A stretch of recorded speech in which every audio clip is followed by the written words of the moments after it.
This is Edward Carter reporting for the Halifax Herald on the catastrophic event that shook our city to its core, the Halifax Explosion of December 6, 1917.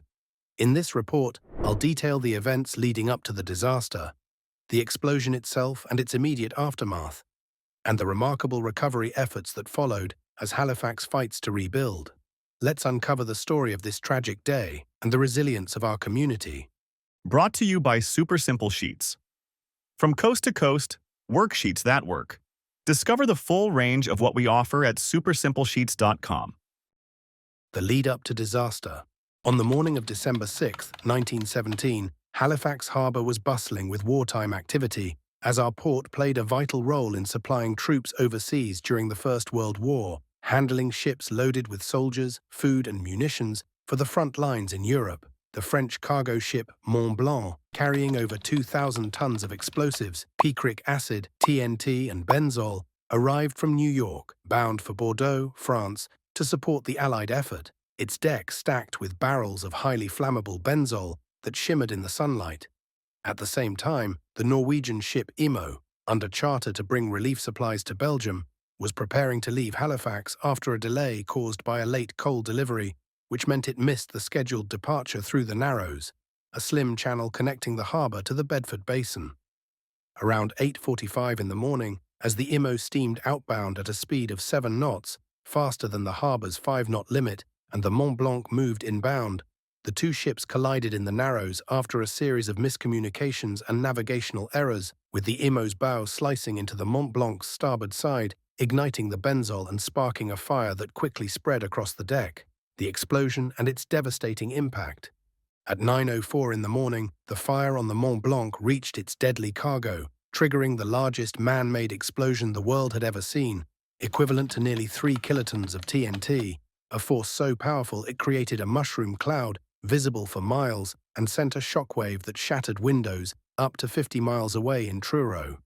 The blast obliterated the Mont-Blanc, hurling its anchor over 2 miles to land in Armdale, while a piece of its cannon barrel landed 3 miles away in Dartmouth, and the explosion's heat reached over 5,000 degrees Celsius, vaporizing parts of the harbour and creating a tsunami that surged 15 meters high, sweeping people and debris inland.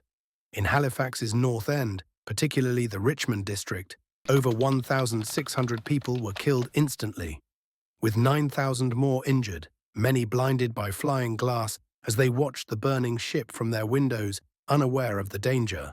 The explosion leveled over 1,000 homes, leaving 12,000 people homeless in an instant, and the fires that followed burned for days, destroying 650 hectares of the city, while the harbour floor was exposed for a moment due to the force, revealing shipwrecks and marine life before the water rushed back in. Halifax's road to recovery. In the hours after the explosion, Halifax faced a new challenge. A blizzard struck the next day, December 7th, dumping 16 inches of snow and slowing rescue efforts, but the community rallied with incredible determination as local doctors and nurses worked tirelessly in makeshift hospitals, set up in surviving buildings like the YMCA, treating over 3,000 patients in the first 24 hours. Help poured in from across Canada and the United States, with Boston sending a relief train loaded with medical supplies, blankets and surgeons, arriving on December 8th after a 20-hour journey, a gesture that began a tradition of Halifax sending a Christmas tree to Boston every year as thanks, a practice that continues today with a 50-foot balsam fir donated in 2024. The Canadian government established the Halifax Relief Commission, which raised over $30 million in today's value, providing temporary housing in canvas tents and wooden barracks, while volunteers from as far as Montreal helped clear debris, recovering bodies and salvaging belongings from the rubble. By 1919, over 1,000 new homes were built in the Hydrostone neighbourhood, designed with fire-resistant concrete to prevent future disasters, and the city rebuilt its port, which handled over 4 million tons of cargo by 1920, proving Halifax's resilience in the face of tragedy. A city reborn. The Halifax Explosion of 1917 was a day of unimaginable loss, but also a testament to human spirit.